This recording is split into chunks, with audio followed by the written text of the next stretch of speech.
berarti kan ada 3 aktivitas: beli, nyembelih, bagi. Ya. Nah, kalau kita transfer kan dari hari ini bisa ya. Nah, jadi kita transfer kayak tadi dengan akad salam pre-order gitu. Jadi beli sekarang, tunai nanti diantar nanti. Berarti boleh sekarang. Boleh. Beli ya. Boleh. Nah, kemudian yang kedua terkait dengan penyembelihan. Nah, kalau penyembelihan kan memang ada waktunya. Dia kalau bukan di waktu itu berarti jadi sedekah, bukan kurban lagi. Ngelewat waktunya tuh sedekah. Iya, betul. Jadi hari itu adalah hari Idul Adha dan hari-hari tasyrik. Hari tasyrik baru sampai kayak kalau kita haji kan berarti nafarsani ya. Nafarsani. 11, 12, 13 gitu. Oh, jadi selama yang menjalankan ibadah haji masih nafar. Iya.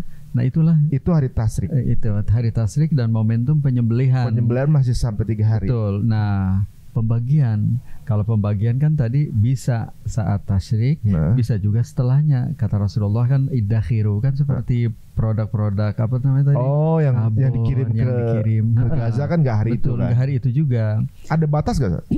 Nggak ada batas. Nggak ada batas ya? Nggak ada batas.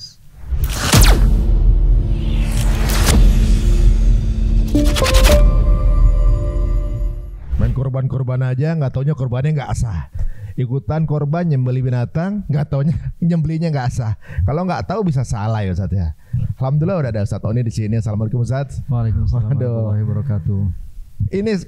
Ini kan lagi di momen orang lagi pada cari hewan kurban. Ya. Mau pada kurban.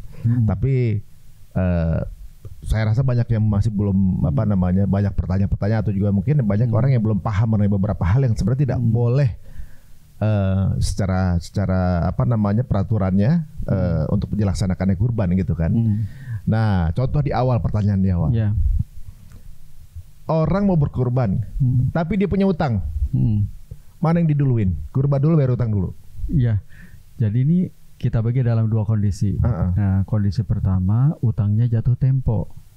Jadi misalnya gajian tanggal 1, di tanggal 1 dia harus berkurban, tapi juga bayar cicilan.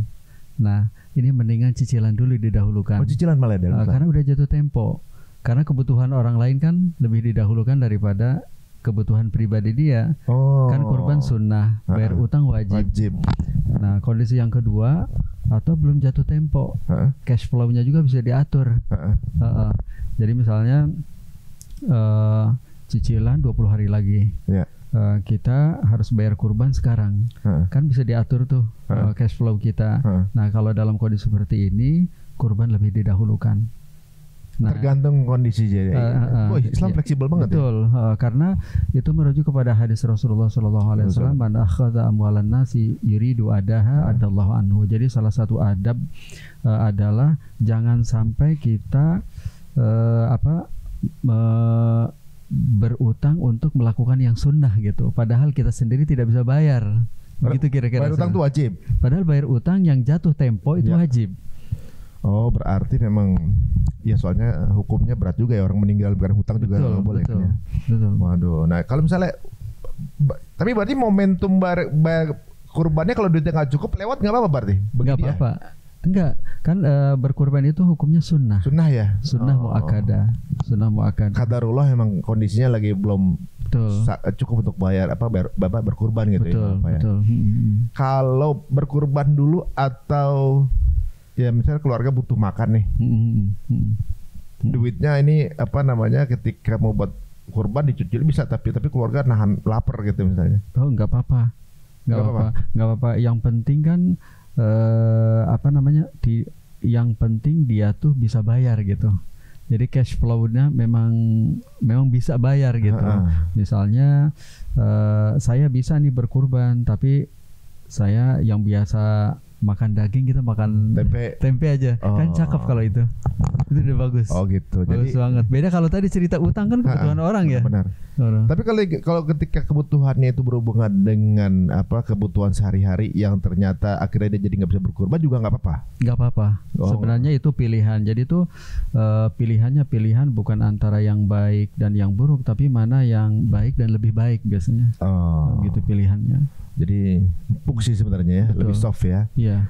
Nah, ada juga yang gini, kan ketika akikah ya kan harus berkurban juga. Iya. kemudian dia tunda akikahnya, biar cuma sekali motong hewan, dibarengin sama kurban. Jadi berkurbannya ada niat buat sekali akikah, itu boleh nggak? Iya. Nah jadi ini ada dua jawaban nih. Yang pertama kita ceritain dulu pendapat para ulama dalam fikih klasik. Jadi menurut pendapat para ulama klasik bahwa menurut sebagian tuh nggak boleh digabung-gabung karena niatnya beda, peruntukannya beda. Jadi kalau menurut pendapat pertama nggak asah digabung, kudu sendiri-sendiri. Nah menurut pendapat yang kedua boleh digabung, boleh digabung karena sama-sama sunnah gitu. Nah poin kedua, kalau menurut saya melihat peta perbedaan pendapat para ulama ini, mungkin tergantung kemampuan keuangan kita. Bagi kita yang bisa kira-kira bisa dilakukan sendiri-sendiri, mendingan sendiri-sendiri. Apalagi akikah itu kan terkait dengan anak kandung kita, darah daging kita gitu. Jadi memang ini banget, penting banget gitu. Jadi kalau toh juga momentumnya juga berbeda ya. Yang satu Idul Adha, yang satu fleksibel. Jadi kalau misalnya akikah itu di hari yang ke-7 misalnya, berarti didahulukan akikah. Karena kurban kan masih ada momentumnya. Begitu. Tapi kalau udah masuk di waktu kurban dulu. Ya, di kurban dulu. Misalnya udah masuk dikit lagi Idul Adha, duitnya cuma satu, bukan bisa beli satu. Betul, kurban dulu, baru kemudian pada momentumnya akikah. Ya. Nah kalau sekarang ini kan banyak nih ya, yang kurbannya tuh patungan. Iya. Patungan tuh boleh nggak, patungan kurban? Iya. Jadi pertama sih menurut saya, pertama secara prinsip tuh itu tuh tradisi yang baik menurut saya. Di sekolah-sekolah diajarkan anak-anak, ada yang 1.000, 10.000 gitu, sampai 100 orang dibeliin kambing. Nah ini edukasi banget gitu, literasi banget buat dunia-dunia pendidikan gitu, bahwa berapapun rupiahnya kita tuh kudu ikut serta. Nah itu satu menurut saya sih, kudu ajak dulu, kudu duduk dulu.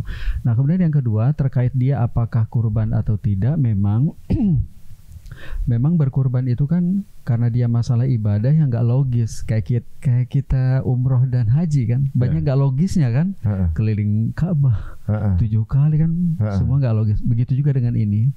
Jadi dia tuh kan ada hitungannya. Kalau kambing 1 orang, sapi 7 orang. Jadi kalau ceritanya misalnya satu angkatan 5 kelas, kemudian totalnya jumlahnya 100 orang beli sapi, kan lebih dari 7.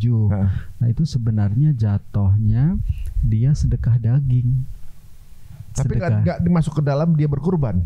Tidak. Nah kecuali ada cara lain. Caranya adalah misalnya kalau ada 100 orang, selain yang 7 orang menghadiahkan, mensedekahkan kepada 7 orang, nanti 7 orang lah yang tercatat sebagai pengkurban.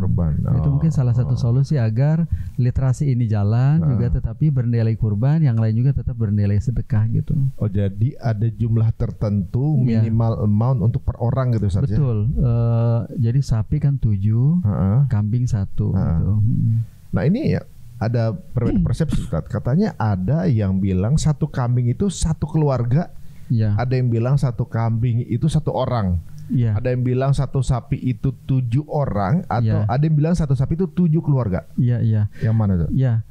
Jadi kalau kita merujuk kepada tuntunan, ucapan Rasulullah SAW kan, ini yang mudah kita ambil, yang clear, yang ucapannya clear, yang ucapannya lugas, tegas, tidak multitafsir. Yang tidak multitafsir, yang tegas adalah kambing 1, sapi 7 orang. Orang. Bukan keluarga ya. Orang. Nah, itu clear banget. Jadi kalau dalam ilmu usul fikih kan, kalau ada yang multitafsir dan yang lugas, ya ambil ini. Karena masalah ketentuan hukum kan gitu. Nah, sementara ada satu hadis yang multitafsir, menurut saya bunyinya, Rasulullah mengatakan, taqabbal min Muhammad wa min ali Muhammad wa min ummati Muhammad. Wahai ya Allah, terimalah, kata Rasulullah, ini kurban untukku, untuk keluargaku, untuk umatku. Kan itu multitafsir kan ya? Apakah itu yang dimaksud dengan umat keluarga adalah statusnya pengkurban, atau beliau mendedikasikan pahalanya untuk mereka gitu? Kan multitafsir. Nah jadi Kalau yang clear maknanya mudah difahami yaitu kambing 1 7 apa namanya? Sapi untuk 7 orang. Sapi 7 orang. Nah, ada hadisnya, ada orang. Sahih, betul. Dan ketika penyerahan tuh harus sambil salaman nyebut nama atau enggak, kirim aja juga boleh gitu? Boleh kirim nama. Jadi kan sebenarnya harus salaman nggak? Nggak harus. Nggak harus. Zakat fitrah katanya kan gitu salaman. Enggak. Jadi kan sebenarnya ini serah terima ini kan yang jadi pesan adalah pindah kepemilikan. Jadi kalau kita bersedekah misalnya 1 juta kepada duafa, kepada fakir miskin, kepada penerima, kan yang penting 1 juta itu beralih dari dompet, dari kantong kita ke si penerima. Pemilikannya ya. Nah, cara nyerahin kan beda-beda. Ada yang kita merogoh dari dompet, lembarannya dikasih, ada yang pakai QRIS. Walaupun QRIS, tapi sebenarnya udah, kalau kita pakai notifikasi SMS kan ada debit, ada kredit, dia udah keluar, muncul, dia udah keluar. Secara transaksi udah sah, karena udah keluar dari kantong kita. Kan ada, kalau kita gajian apa kredit, debit itu tanda namanya serah terima non fisik kalau dalam fikih. Oh, jadi kalau teman-teman beli sapi misalnya di Klaten gitu, ditransfer aja, kirim ke sana, udah sah gitu? Sudah sah. Artinya ia sudah dianggap menunaikan kurban, dan selanjutnya beralih tanggung jawab kepada panitia, kepada pengelola untuk menunaikan amanah ini sesuai dengan amanah si pengkurban. Nah, tapi kan ada selain patungan ada arisan. Iya. Arisan tuh boleh? Arisan sebenarnya boleh banget ya, dengan catatan rumusnya adalah, karena arisan itu kan sebenarnya isinya kan minjam. Iya. Minjam dibayar cicil. Nalangin gitu ya? Nalangin. Jadi kalau misalnya kita ber-10, kemudian di pertemuan pertama Mas Ari yang keluar namanya dapat 10 juta. Nah, nanti Mas Ari berarti harus membayar di setiap pertemuan. Iya, benar. Nah, berarti sebenarnya kan secara substansi pinjam 10 bayar cicil. Nalangin. Nah, sebenarnya kalau itu kan sebenarnya yang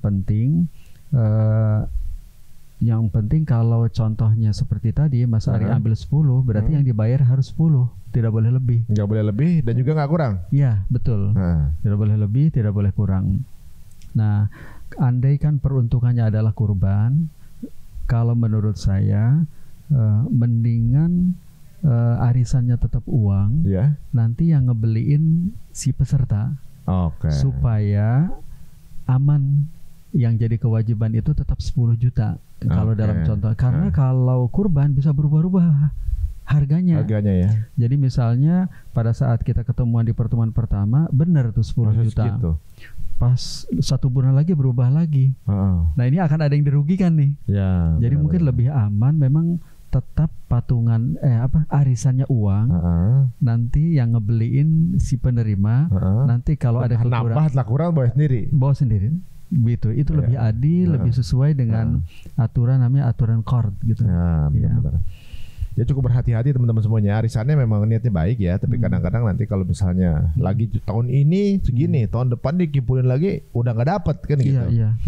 Rugi nanti sama yang lainnya gitu ya. Nah, berikutnya kalau nyicil nih. Nyicil korban di koperasi misalnya. Ya, berarti yang pertama adalah kan kalau minjem itu nggak boleh ada ribanya ya. Jadi pastikan kalau kita minjem, nyicil, kredit itu kudu di lembaga keuangan yang nggak ada ribanya. Koperasi syariah itu hanya salah satu contoh saja. Bisa ke tetangga, ke teman sekolah, ke adik ipar, siapapun sebenarnya. Nyicil itu yang penting nggak ada ribanya. Nah, kalau di koperasi syariah biasanya, kalau di koperasi konven kan, berarti misalnya kalau harga sapi itu 20 juta, berarti kita sekeluarga pinjam 20 juta, baru kemudian ke kandang kambing beli. Nah, belinya tunai, nanti bayar lebih dari 20, katakanlah 22. Tenor misalnya 1 bulan gitu, tiap minggu bayarnya. Jadi dibayar 22 juta. Nah, yang 2 juta itu riba karena kita jadi karena riba itu rumusnya ada 2 ciri-cirinya. Pertama, minjem uang. Yang kedua, yang punya uang ada wani pironya gitu. minta dibayar lebihan. Dia minta, dipersyaratkan, diperjanjikan, kudu, harus. Nah itu ada dua. Nah kalau di koperasi syariah dia merubah, bukan kreditur tapi jualan. Jadi dia ada order dulu, saya pengen sapi Bali kriteria A B C D E, baru kemudian dia belinya juga bisa pakai telepon karena tadi serah terima non fisik ya. Misalnya ke NTB, setelah beli baru kemudian jual. Nah jualnya pun tidak mesti offline, bisa juga online, tidak ada masalah juga. Yang penting berarti yang koperasi syariah penjual, yang ini kreditur, yang konven. Jadi tidak ada masalah. Biasanya akad yang digunakan itu jualan, dan bagi si calon pengkurban, si anggota koperasi ya tinggal dia ngukur aja cash flow-nya aja. Jadi biasanya aturannya di kemampuan bayar gitu. Jadi ibaratnya bisa aja itu banknya atau koperasinya itu jual kurban aja, entah punya berapa terserah. Gitu ya? Biasanya tuh karena yang digunakan itu murabahah, bukan kan jual beli ini macam ya, beragam ya. Ada jual beli biasa kayak kita beli di warung-warung gitu yang nggak ketahuan komponen marginnya berapa. Ada yang murabahah yang memang si penjual itu kudu ngasih tahu, saya ini harga belinya 1 juta, margin saya 200.000, harga ngebawa kambingnya itu 150.000. Nah kalau murabahah kudu dikasih tahu tuh. Detail. Memang kudu begitu aturannya. Jadi ini mirip-mirip ini ya, KKB ya kali ya? Iya, mirip KKB. Iya, mungkin mau dibimbing dulu. Jadi guys, sejauh ini udah ada penggambaran yang yang biasa ditanyakan ya mengenai patungan, bayar utang dulu atau kebutuhan lain yang lebih premier ya. Nah, ini banyak juga nih, saya juga pernah ngejalanin. Boleh nggak sih kurban itu atas nama perusahaan? Yang perusahaan sendiri kan banyak orang gitu kan ibaratnya. Termasuk di sini juga ada kurban atas nama perusahaan, itu boleh apa enggak? Ya, jadi kesimpulannya memang nggak boleh. Nggak boleh atas nama perusahaan karena memang ini babnya bab ibadah. Kalau dalam bab muamalah itu para pihak itu boleh saya, boleh Mas Ari, boleh yang lain gitu, personal, individu, perorangan. Boleh juga entitas, yayasan, perusahaan, lembaga, ormas, bisa kalau dalam bermuamalah, membeli, menjual, mewariskan gitu. Tapi kalau berkurban tuh karena dia bagian dari coupling ibadah yang nggak logis ya. Jadi dia tuh emang nggak boleh entitas, dia tuh kudu personal. Kudu personal. Jadi jika itu, maka kalau kita kan bagaimana tetap jalan nih ya niat baik ini, maka mungkin caranya adalah perusahaan yang punya project itu nanti pada saat ngabarin ke panitia, ini kurbannya CEO misalnya, ini kurbannya cleaning service kami ya, ini kurbannya, itu yang penting kudu personal. Berarti jatuhnya perusahaan menghibahkan ke si ini, dialah yang jadi pengkurban. Misalnya beliin kurban buat orang nih, misalnya, nanti atas nama si Anu, tapi yang beli si Anu, yang beliin itu dapat pahala, pahala infak atau sedekah gitu. Tapi bukan pahala kurban kan? Bukan. Pahala kurban buat yang diberikan itu ya. Betul. Dan itu tidak akan mengurangi pahala. Bayangin orang seharusnya tidak bisa berkurban karena donasinya bisa berkurban. Itu kan luar biasa banget ya. Luar biasa banget. Nah, cuman kalau kurban kan memang ada aturannya ya.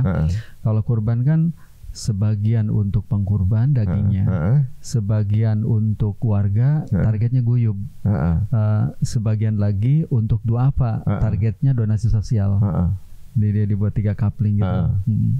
Jadi kalau kita mau kemudian berkorban atas namanya orang, misalnya orang tua kita, jadi masukin ke ini ya, orang tua kita dapat pahala, kitanya pun yang beli dapat pahala. Betul. Dan itu ideal banget menurut saya. Jadi kalau kita pilihannya kurban atas nama siapa, jika para orang tua, bagi mereka yang orang tua yang sudah wafat, menurut saya prioritasnya adalah orang tua yang sudah wafat. Yang wafat masih boleh ya? Boleh. Jadi itu bukan berkurban pahalanya untuk mereka, tapi pengkurbannya adalah almarhum Muhammad, almarhum Ahmad. Jadi sampaikan ke panitia kurban di komplek di DKM gitu, bahwa kan biasanya kalau di DKM itu kan sapi Bali 1, 2, 3, 4, 5, 7 suruh ngisi kan ya. Nah bisa ditulis di situ almarhum Muhammad gitu. Nah itu bukan mendedikasikan pahala, memang pengkurbannya almarhum. Dan itu berarti bukan sekedar, kan kita memang pengen cari paket-paketan gitu ya, kayak bonus-bonusan di pahala juga pengennya begitu. Biar sekali kebaikan itu numplok gitu pahalanya. Dan kalau berkurban atas nama orang tua ya, selain kita berkurban, kita juga telah birrul walidain itu. Iya. Jadi jariah gitu. Alhamdulillah. Jadi ada 3 tuh ya. Justru yang menguntungkan ketika beliin kurban buat orang ya, kalau disuruh punya berkurban ya. Karena berarti dapat satu kambing atau sapi itu punya 2 pahala gitu. Betul, kan berarti. Betul. Itu menarik tuh ya. Jadi nggak buat sendiri-sendiri aja gitu. Iya, iya. Nah kalau yang sudah meninggal tadi boleh berarti ya? Boleh. Yang meninggal ya? Boleh berkurban untuk yang sudah wafat. Nah kalau ya tadi udah dijelasin juga bahwa ternyata kalau untuk sistem pembayaran transfer boleh juga gitu ya Sat, betul, ya? Betul. Kemudian berkebun dengan cara transfer digital kurban itu bisa juga. Misalnya ada lembaga gitu, misalnya ada juga tuh kan lembaga yang menerima hewan kurban, dibayar aja ke mereka gitu, kemudian nanti dijadiin kalengannya dikirim ke Gaza gitu. Betul. Boleh betul karena pada masa Rasulullah sempat terjadi di satu masa surplus ya. Memang kondisi masyarakat memang sedang surplus. Nah kemudian kata Rasulullah iddakhir, ini simpan. Jadi Rasulullah mengatakan itu di satu momentum Idul Adha. Ini daging ini jangan dibagikan, ini simpan. Nah kata-kata simpan berarti kan menunda pembagian. Nah ini salah satu rujukan kebijakan beberapa lembaga sosial untuk mendistribusikan daging kurban dalam bentuk abon, dalam bentuk daging juga daging bisa. Gitu karena bagi du'afa lauk itu sesuatu banget. Sesuatu banget ya, jadi cost bagi mereka. Jadi dengan begitu tuh bisa awet lah, sekian pekan mereka bisa tanpa beli gitu. Karena ternyata banyak di daerah di Indonesia tuh yang di pelosok itu masih belum menikmati hewan kurban gitu. Betul. Karena daerahnya mungkin aksesnya susah segala macam, dan banyak NGO akhirnya bikin formula seperti itu, ke sana udah langsung kirim kaleng aja gitu. Iya, betul. Jadi tapi masalahnya itu bahwa kaleng itu, daging kurban itu enggak kadang diterimanya baru berapa bulan setelahnya, itu masih sah. Iya, masih sah. Ya? Iya. Jadi kata-kata Rasulullah iddakhir, simpan. Berarti kan menunda, walaupun dalam sirah belum diungkapkan secara detail itu berapa lama di gudangnya gitu, di gudangnya. Tapi biasanya sih commonnya kalau dalam usul fikih ini ngukur dengan mana yang paling bermanfaat buat du'afa, mana yang paling bermanfaat. Nah selama kalengan itu menurut ilmunya ya, ilmu apa nih, ilmu makanan apa, ilmu kimia, ilmu apa, layak gitu, layak dikonsumsi, jadi tidak basi, tidak. Masih boleh ya? Masih boleh, menurut saya lebih bermanfaat lah gitu. Nah sekarang ini kan kalau kita lihat ya, walaupun ini adalah mungkin acaranya umat muslim, tapi ternyata setiap acara-acara besar itu juga memberikan rezeki kepada yang non muslim juga. Misalnya Idul Fitri yang jual beras walaupun non muslim ikutan laku, gitu kan. Nah kemudian kayak di Idul Adha yang jual kambing nggak mesti orang Islam, gitu kan. Tetaplah ikutan laku juga, dan semuanya nggak ada masalah untuk beli dari non muslim juga kan ya. Nah ada juga yang kepengen juga mendapatkan benefit dari adanya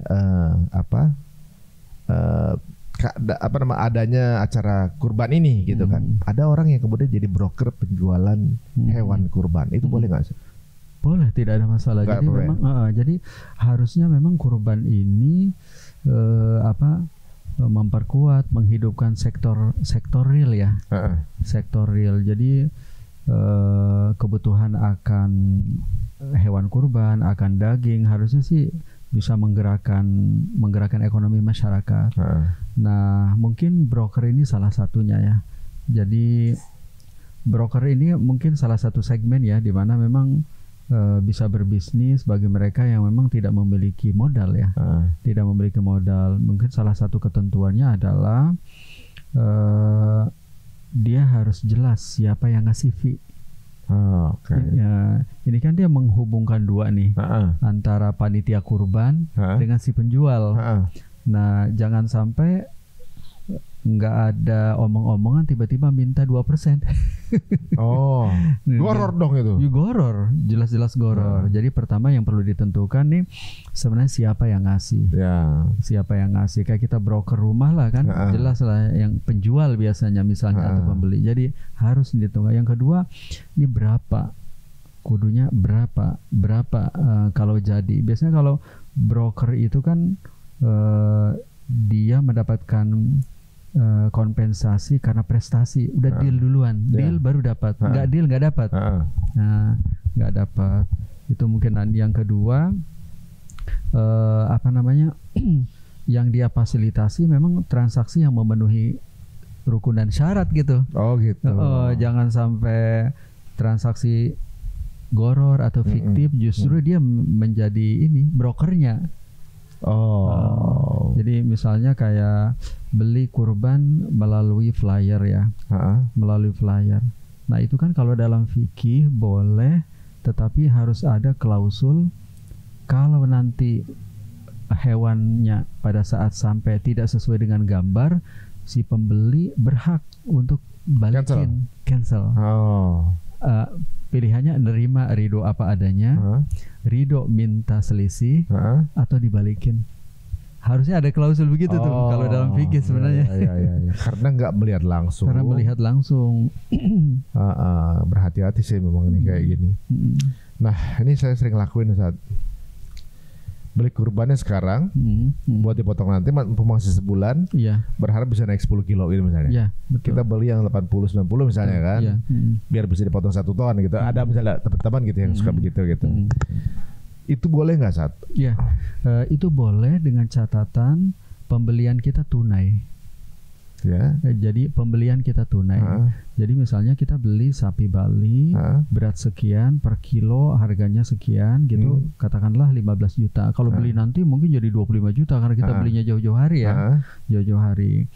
Nah itu boleh beli hari ini, diserahkan nanti pada hari H, dengan syarat pembelian kita ini tunai. Pembelian kita tunai. Tunai ya. Tunai. Jadi sehingga nanti kalau ada perubahan kilo, berat nambah jadi 5-7 kilo, emang itu milik kita. Jadi kalau dalam bahasa. Tapi yang rawat masih yang nampung nggak apa-apa? Iya, nggak apa-apa. Jadi biasanya itu tuh paketnya bisa ada beberapa variasi. Jadi pertama adalah si penjual itu sudah memblended harga perawatan ke harga jual biasanya. Jadi nggak ada yang dirugikan ya? Atau dia pecah harganya. Ini harga jual, ini harga perawatan. Gitu. Itu boleh aja. Boleh. Berarti clear kan? Berarti kalau nanti ada kilonya jadi nambah ya nggak goror karena memang udah di depan kita, udah milik kita itu mah. Jadi itu tuh seperti kita beli tunai milik kita kemudian dititip. Gitu. Biaya titip udah termasuk dari biaya titip dan biaya delivery. Biaya titip, delivery dan makan selama makan selama. Gitu. Jadi ini masuk ke dalam, kalau saya pertanyaan berikutnya, misalnya saya transfer barangnya dikirim nanti ketika hari raya, itu berarti sah aja ya? Sah. Memang untuk mengamankan mungkin harusnya ada klausul tadi. Andaikan misalnya sampai ternyata ada cacat yang membuat dia tidak sah jadi hewan kurban ya, misalnya matanya sebelah atau nah berarti kudu siapa yang bertanggung jawab ini gitu. Nah itu kalau dalam fikih memang begitu. Jadi setiap pembelian di mana objeknya tidak ada di majelis akad, inden atau tidak ada, harusnya ada klausul itu untuk boleh cancel. Ya begitu. Menarik sih ya. Kayaknya banyak pre-order yang tanpa klausul itu deh. Nah itu tuh karena masyarakat kan yang penting nggak ribet. Modal percaya aja kan. Biasanya nggak ribet dan dia nggak mempertimbangkan kalau ini. Kalau ternyata prestasi gitu ya, bohong ya. Mungkin kalau untuk pembelian yang ringan-ringan, yang kecil-kecil sih masalah. Tapi kalau udah yang besar gitu, Memang harusnya ada. Mungkin kalau dia kenal udah langganan lah ceritanya. Iya, betul. Nah kalau kita jadi broker gitu, tapi misalnya kita beli kurban, tapi dapat cashback,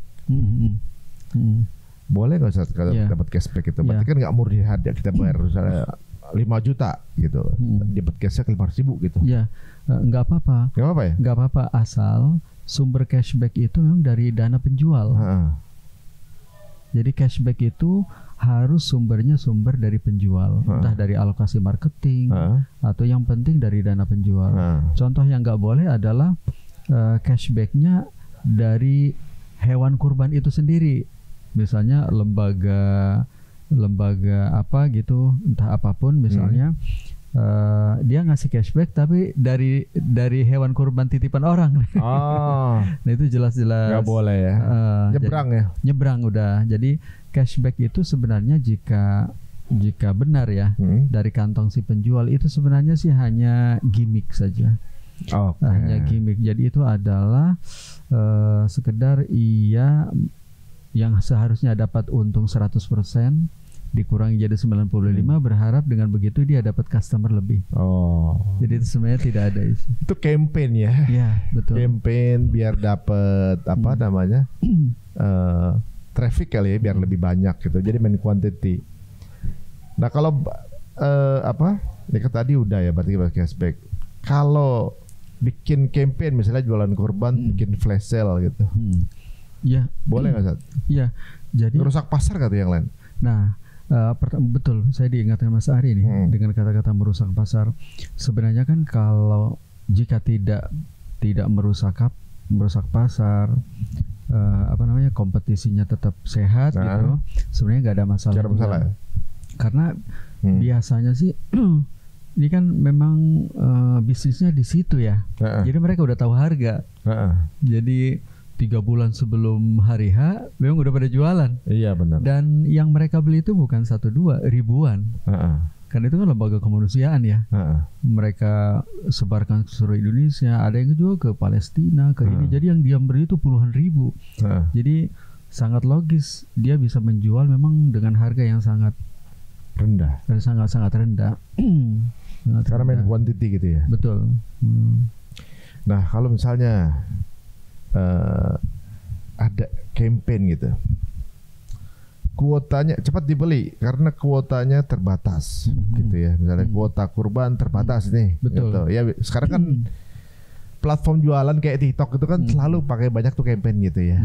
Ayo buat sekarang doang nih 2 menit ini gitu, 2 menit harga udah nggak segini gitu misalnya. Itu masih boleh atau enggak satu untuk kurban? Ya sebenarnya kan kalau kuota terbatas, kalau memang terbatas sebenarnya sih tidak ada yang larangan ya, tidak ada yang dikelabui ya. Jadi misalnya memang paketnya nih kuotanya 100. Kalau dia bilang kuotanya terbatas 100 ya memang 100 sebenarnya, memang terbatas gitu. Ada juga bilang terbatas, besok jualan lagi, padahal masih ada di 5 misalnya. Nah itu berarti, ya, berarti bohong. Iya betul. Bilangnya apa Ustaz? Jadi kalau misalnya kalau kuota terbatas itu, jadi misalnya kalau kuota terbatas ini 100, kita bilang kuota terbatas, kan itu kan masih benar ya.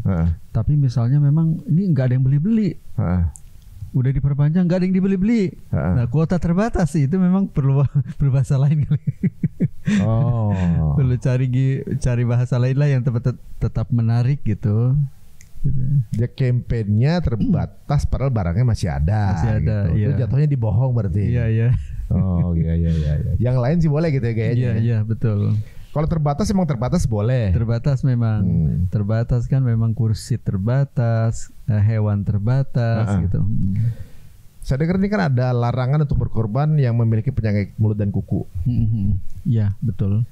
Kalau dilakukan itu bisa nggak sah apa enggak gitu misalnya, tetap dipaksain untuk dikorbankan. Satu itu. 2, kalau waktu dibeli sehat, pas kemudian nunggu di deliver ternyata punya penyakit mulut kuku, udah jual udah nggak laku lagi kan, maksudnya harganya turun, itu gimana? Betul. Iya. Jadi memang ini yang harus jadi concern terkait dengan kriteria ya. Bukan sekedar gemuknya, bukan sekedar berat badannya, tetapi kita kudu ini juga nih, ini bisa nyampe ke kita sehat apa enggak gitu. Ya. Dijamin, kita minta jaminan sama yang jual. Betul, karena kalau misalnya tadi ya cacatnya cacat berat gitu, kukunya terkelupas kan, jadi memang al-auro, jadi memang dia cacat, nggak bisa dijadikan hewan kurban. Apanya yang membuat kenapa penyakit mulut sama kuku tuh dilarang? Emang jadi menyebarkan penyakit apa gimana? Sebenarnya bukan masalah penyakitnya sebenarnya, ya itu tuh hanya contoh. Sebenarnya ada cacat lain yang sebenarnya tidak mungkin tidak menyebarkan, dia cacat saja, karena memang inginnya, karena ini adalah kurban kan memang persembahan buat Allah ya, takarrub ya, harusnya memang dia terbaik sehat ya. Gitu. Ya, maksudnya tepatan aja contohnya itu. Jadi mindset teman-teman semua tuh pilih yang paling bagus. Kalau perlu cari paling mahal kalau ada duitnya ya. Kalau nggak ada tapi maksimal yang dipunya dengan kondisi terbaik. Karena ini yang dibawa ke Allah ya. Jangan kemudian nyari sisa atau kita diskon yang gimana gitu ya. Nah sekarang nih perkara menyembelih kurban.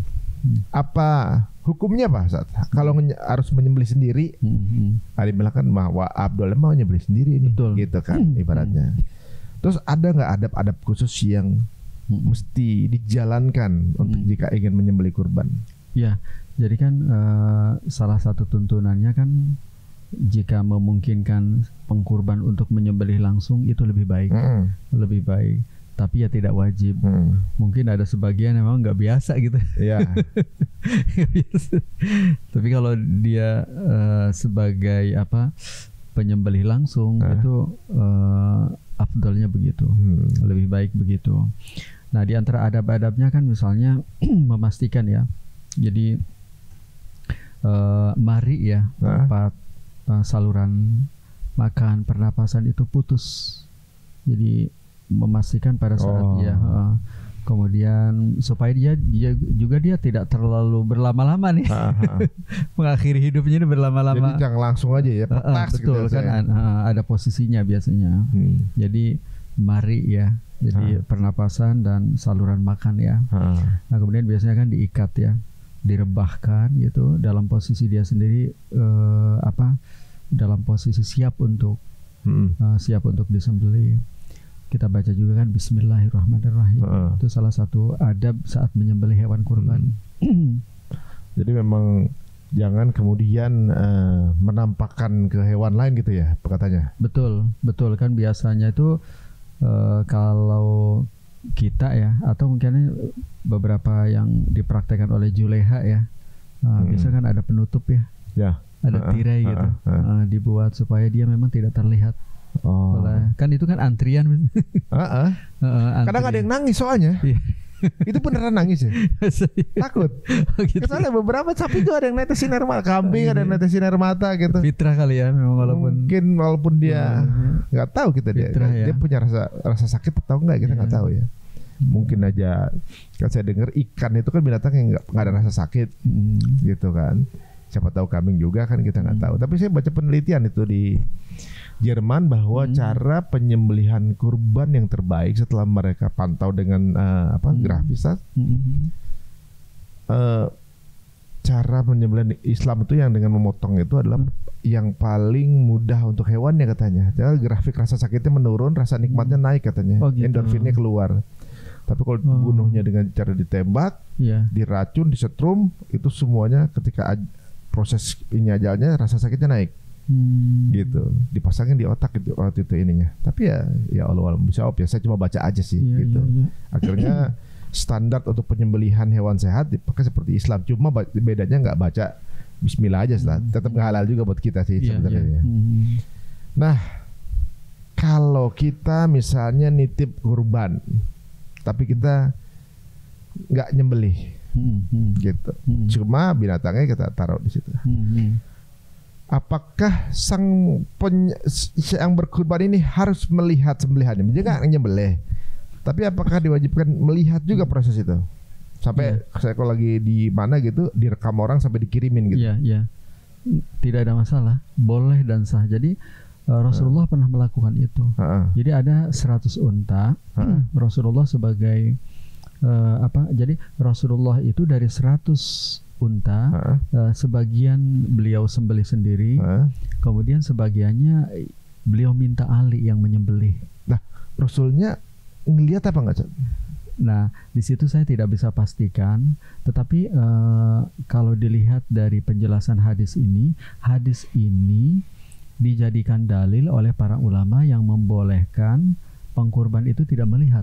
Oh, oke. Tidak melihat. Jadi nggak ribet ya? Jadi di situ dalam ungkapan itu panaharo minha. Jadi Rasulullah meminta Ali untuk kan 100 ya, lumayan memang. Banyak juga. Energi. Jadi mungkin Rasulullah tidak ada, sangat mungkin ya. Tidak di tempat itu 100 luar biasa ya. Apalagi kalau ini tuh dijadikan dalil oleh para ulama bahwa boleh mewakilkan. Boleh diwakilkan dan boleh tidak melihat langsung dengan dalil hadis ini. Jadi memang nggak ada riwayat Rasulullah ketika nggak menyembelih sendiri nontonin di situ gitu ya. Memang itu mungkin dari sisi pengkurban, dari sisi panitia mungkin lebih baik lagi jika menginisiasi ya sebagai salah satu bentuk pertanggungjawab, misalnya live untuk keluarga, live Facebook, live IG, sebagai salah satu bentuk pertanggungjawaban juga bahwa benar nih. Nanti juga kemudian kalau nggak lihat si itunya bisa nonton. Hewannya dibeli. Diumumkan ini biar keluarga A. Ini dia. Yuk bareng-bareng didoakan yuk untuk mengkurban gitu. Jadi ibaratnya kayak apa? Biar amanah kali Ustaz. Betul, ya. Biar amanah. Dipercaya lagi ya. Ya, betul. Tapi daging kurban untuk konsumsi panitia apakah boleh? Ya, jadi kan kalau pengkurban itu untuk siapa? Itu ada 3 kelompok. Pertama untuk pengkurban. Yang kedua untuk warga, judulnya guyub. Mau siapapun, mau duafa, mau orang kaya, tidak ada masalah. Memang niatnya memang deket aja, guyub aja dengan tetangga. Dan yang ketiga nih untuk duafa. Nah, jika panitia itu sebenarnya tidak dibayar ya, dan memang mereka atau warga, berarti kan boleh menerima karena guyub kan targetnya. Atau kalau di kampung-kampung, kalau di masyarakat kita memang itu tuh bukan juleha, memang bukan seorang profesional, emang rame-rame. Tidak ada masalah kalau tidak kategori pertama hadiah. Kan kalau orang mampu kategorinya hadiah ya warga. Kalau untuk doa apa kategorinya sedekah. Jadi nggak apa-apa guys kalau misalnya teman-teman jadi panitia kurban kemudian mencicipi daging kurbannya, itu nggak masalah. Kalau biaya kurbannya dijadikan alat pembayaran buat julehanya, saya nggak usah dibayar nggak apa-apa, tapi kulitnya buat saya ya gitu misalnya. Iya. Tapi palanya buat saya ya gitu. Jadi itu bagian dari nggak perlu hafalah atau jasanya si juleha, apakah boleh? Ya, jadi kalau juleha memang harusnya alokasinya dari biaya operasional. Juleha itu harusnya jadi juleha, rapat-rapat panitia kan bisa berkali-kali itu ya. Nah, ngopinya, ngetehnya itu dari biaya operasional atau mungkin biaya lain ya. Biasanya ada dana RT, dana apa yang memang boleh peruntukannya untuk itu. Nah, tapi kalau kulit, memang kulit itu ada 2 pendapat.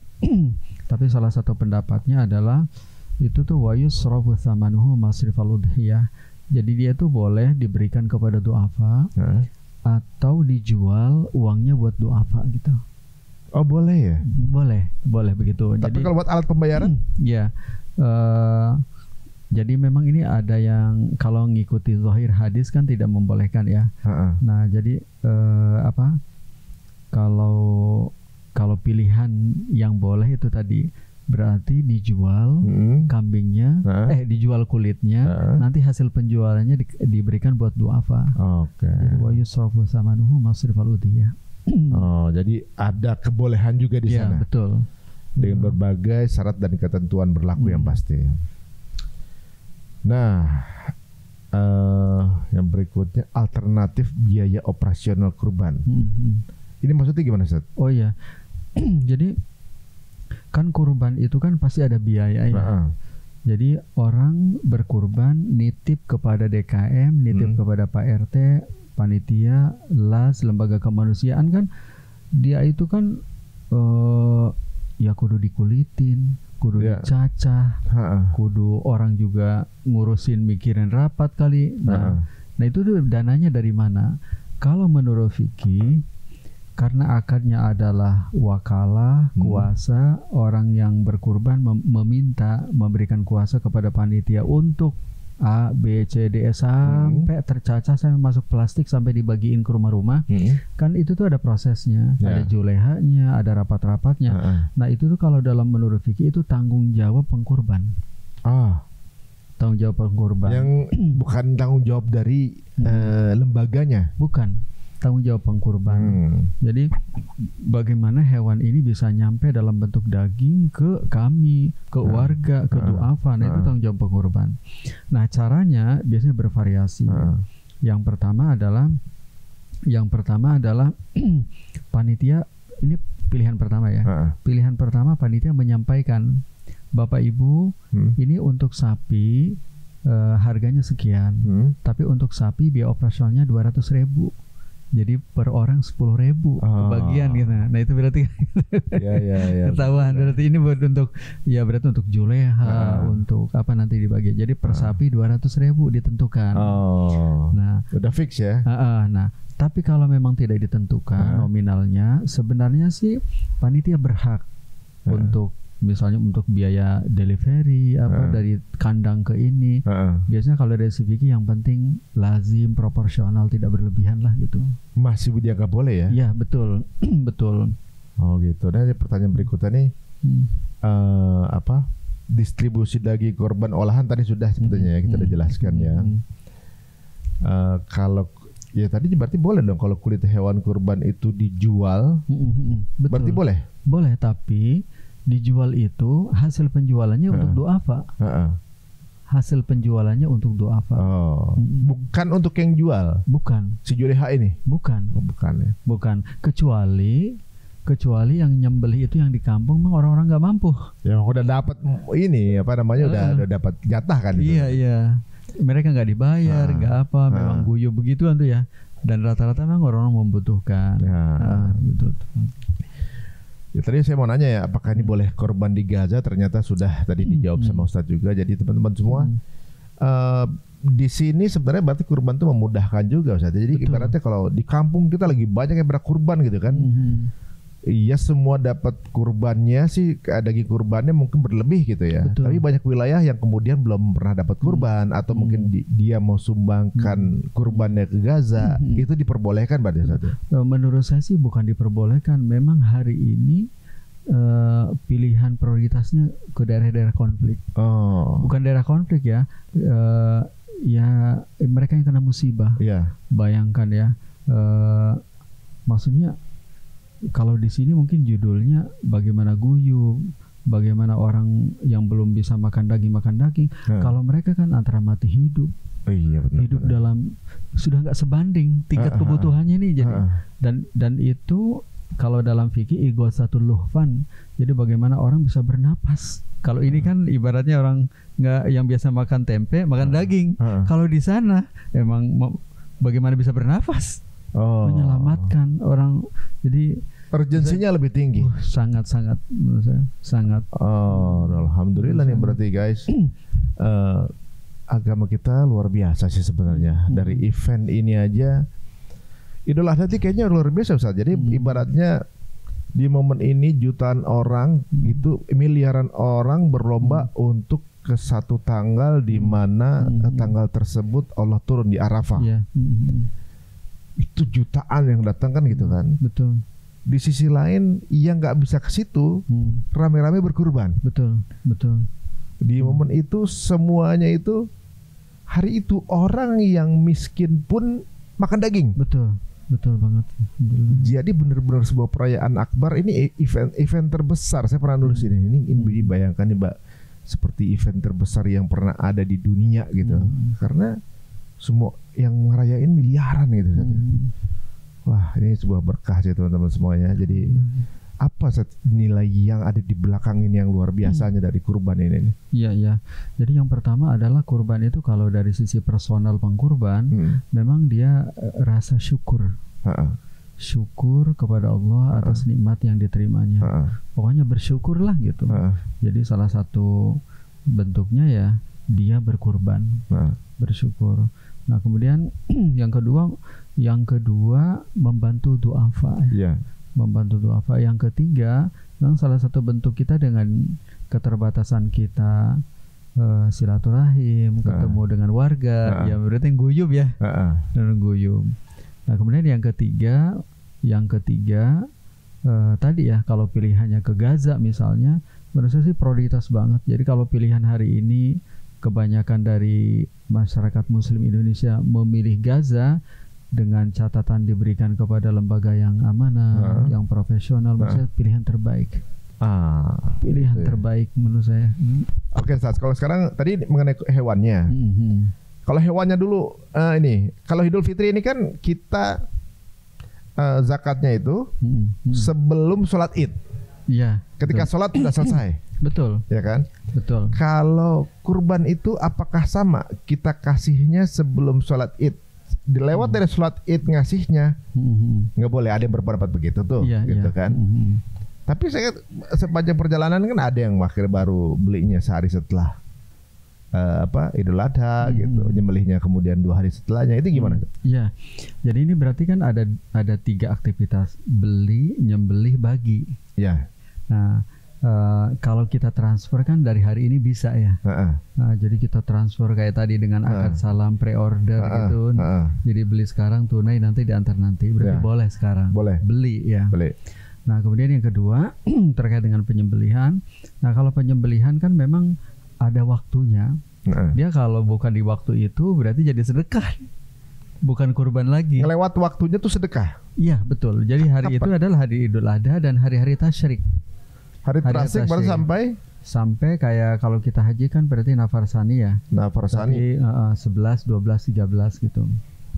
Oh, jadi selama yang menjalankan ibadah haji masih nafar. Iya. Nah itulah. Itu hari tasyrik. Itu hari tasyrik dan momentum penyembelihan. Penyembelihan masih sampai 3 hari. Betul. Nah, pembagian. Kalau pembagian kan tadi bisa saat tasyrik, bisa juga setelahnya. Kata Rasulullah kan idakhiru, kan seperti produk-produk apa namanya tadi? Oh, yang dikirim ke Gaza kan nggak hari betul, itu kan? Nggak hari itu juga. Ada batas nggak? Nggak ada batas. Nggak ada batas ya? Nggak ada batas. Oh, jadi kalau misalnya baru ada rezeki habis sholat Idul Adha masih boleh beli? Masih. Boleh beli selalu sembelih gitu ya? Betul, langsung sembelih. Jadi yang berbatas waktu yang penyembelihan. Penyembelihan. Jadi yang perlu diingat guys bahwa penyembelihan dimulai habis sholat Idul Adha sampai 3 hari setelahnya. Betul. Udah itu aja. Udah itu aja. Masalah beli apa segala macam. Ya pokoknya bagaimana caranya ini disembelih di hari saat itu ya kan. Mau belinya hari itu juga boleh. Dari dulu pokoknya. Dulu ya. Hari itu disembelih sampai di hari ketiga. Pembagian unlimited. Oke. Ada lagi nih Sat. Kebanyakan orang ketika mau sholat Id puasa dulu. Apa begitu? Apa enggak? Iya. Sebenarnya kan berpuasa itu kalau di hari Id kan memang tidak boleh ya. Haram ya? Haram karena itu kan hari rayanya umat Islam. Jadi namanya juga Id. Id kan hari raya. Hari kita di mana memang makan-makan. Makan-makan, ketemu keluarga, pulang kampung, mudik semua gitu, judulnya numplak di hari itu. Jadi kalau dengan berpuasa memang kontras ya. Nah, tapi kalau yang dimaksud adalah misalnya saya makannya setelah sholat gitu, ya memang itu sesuai dengan adabnya. Adabnya, sunnahnya begitu? Begitu, memang kalau di Idul Adha ya, di Idul Adha. Jadi di ba'da subuh itu, jadi kita tidak makan, tidak sarapan. Nah, nanti kita setelah sholat baru kita makan bareng sama keluarga gitu.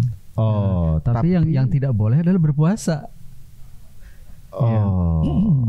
tapi tidak diniatkan puasa. Betul. Cuma tunda aja makannya nanti aja. Betul begitu. Gitu. Betul begitu. Ketika pun nanti ada keminum 1-2 itu nggak apa-apa. Nggak apa-apa.